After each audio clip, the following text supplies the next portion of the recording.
Right. So outline for us what our own opposition says. Well, our own opposition is they are, I suppose you would call them, or you could call them purists, in the sense that they don't believe that there should be any human interference whatsoever with non-human animals. So they object to the fact that as part of our plan, we would create a small, a relatively small preserve.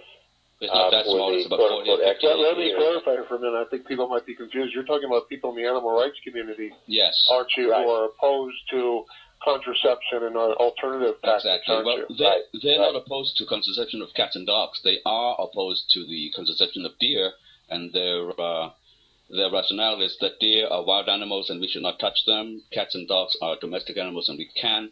However, we cannot escape the fact that deer have already been interfered with, and deer's ecology have already been impacted on by humans, particularly intentionally by hunters and by farmers, eradicating all the natural predators, boosting the population by food.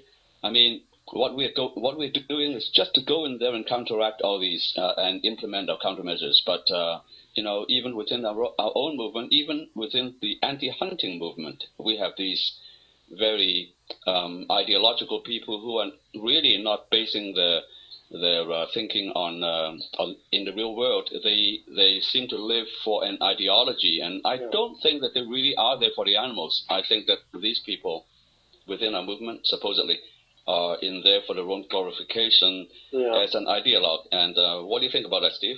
Well, purism certainly comes to mind. Animal rights can be a very puristic position in various ways, such as being opposed to welfare measures, etc. I don't want to get into that debate. But you're making a very important point. First, let me point out by saying that by opposing what you're trying to do, and if no other measures are taken, they are in effect siding with hunters. Exactly. So if you're anti-hunting and your position by default supports hunters, it sounds like there's a problem there. But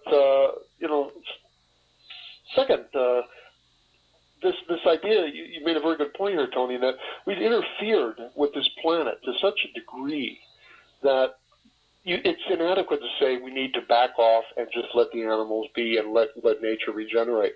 It's so badly damaged, these webs of life, that we actually have to start to reconstruct some of these things before we can take that position.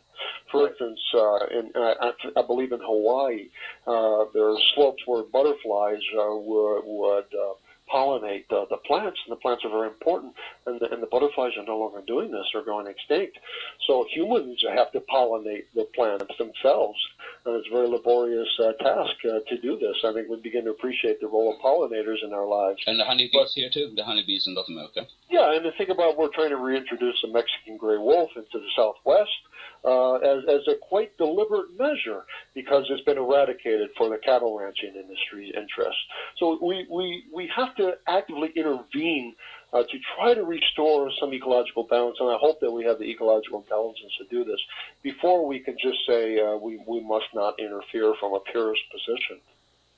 Steve and Jason, big question for the next 5 minutes. Comment on how to save the world, because right now we're just going down the chute, and I don't think that I think that unless something very, very radical and global is done, we are done for within the next century.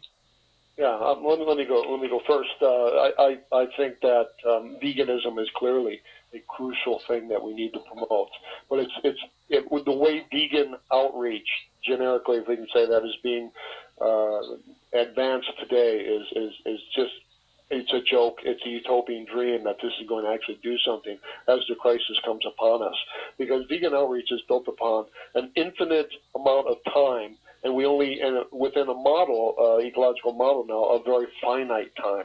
We don't have much time to stave off catastrophic ecological collapse of global ecosystems. And we are, after all, in the sixth mass extinction crisis event in the history of the planet. So we clearly need veganism. But let's not for a second delude ourselves to thinking that veganism is going to be adequate. And if we're promoting veganism, let's promote it in the inner cities to people of color, to the poor, to underdeveloped nations. And let's promote it in China and India. We cannot continue to promote veganism to wealthy, elite, middle-class, privileged white people. This is what vegan outreach has been almost in the entire history of veganism for the last 6 decades or so. This is a joke. It's racist by default, and it's certainly elitist. We have to promote veganism around the world. We have to set up shop in China, in India, and let's stop putting our pamphlets out in white communities only, pretty much is what we're doing. And second of all, we have to make alliances, as I've argued on your show before. We have to make alliances with other social movements. We are such a small percentage of the population. In the U.S., vegans are less than 1% now, and the animal rights community is as well a very small percentage.